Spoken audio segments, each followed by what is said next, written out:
RobertMHazen, SymphonyinC, Carbon and the Evolution of Almost Everything.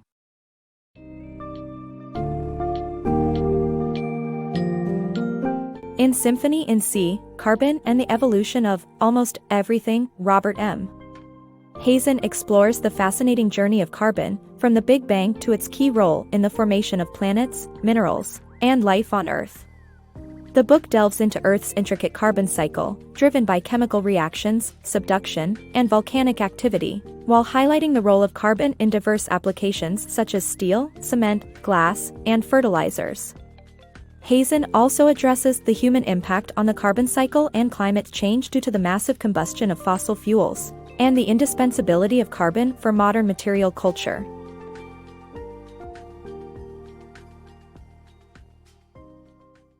The carbon story. The universe, after the Big Bang, was a hot whirl of matter and energy that cooled, eventually allowing the formation of helium, hydrogen, and heavier elements such as oxygen, nitrogen, and carbon. Carbon, along with other heavier elements, was created by the immense heat and pressure produced by stars. Gradually, carbon became one of the most abundant elements in the universe and formed the first-ever crystals, diamonds and graphite.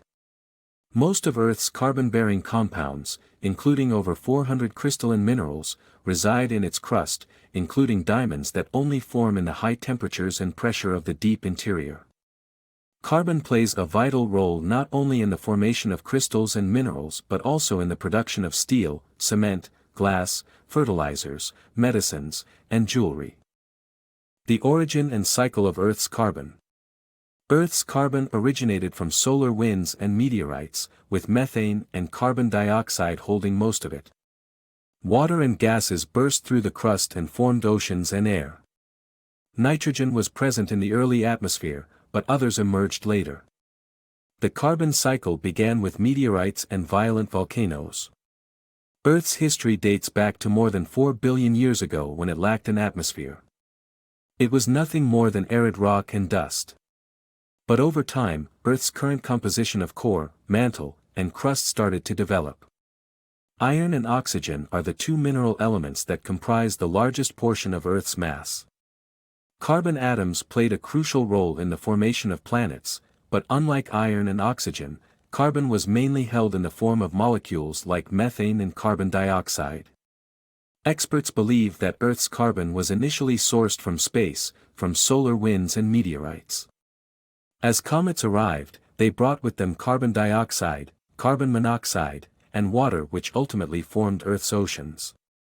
The fluids found deep within the planet later burst through the rock layers, forming the oceans and gases that comprised Earth's atmosphere. The nitrogen in today's atmosphere has been present since the beginning, but it took billions of years for others to emerge.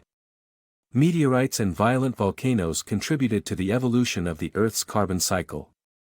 In conclusion, Earth's carbon originated from space and holds a significant role in the development of the planet.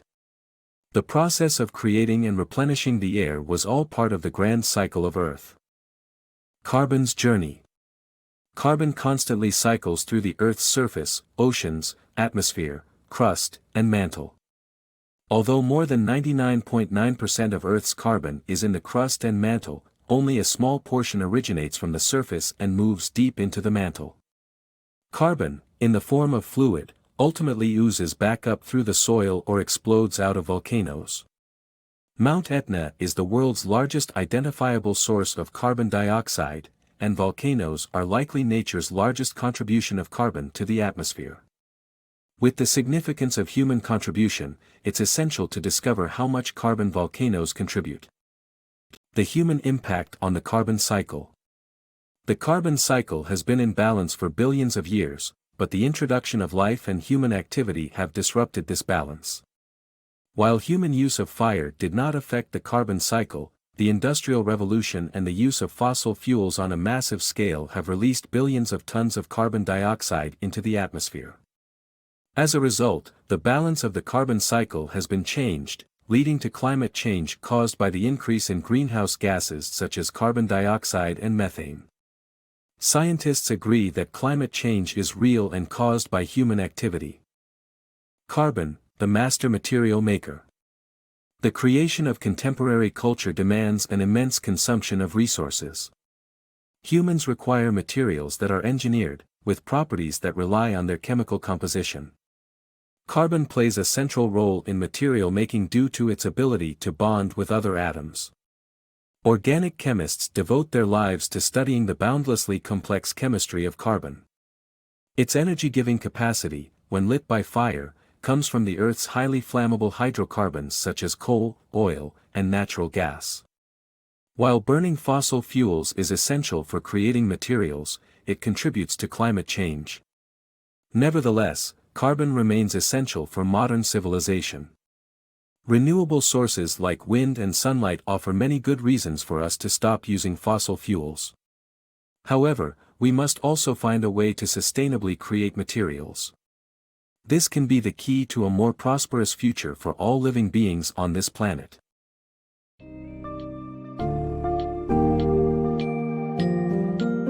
RobertMHazen's SymphonyinC offers readers an enlightening odyssey through the world of carbon, an element that has shaped the universe and our planet while proving vital for our survival and progress. The book provides an intricate, holistic understanding of Earth's carbon cycle, from its cosmic origins to its influences on minerals, crystals, and life, and highlights human contributions to altering the carbon cycle and the implications this has for the climate. Ultimately, Hazen emphasizes carbon's indispensable role in our contemporary world, as well as the need for innovative solutions and alternative sources of energy to mitigate human impact on the environment.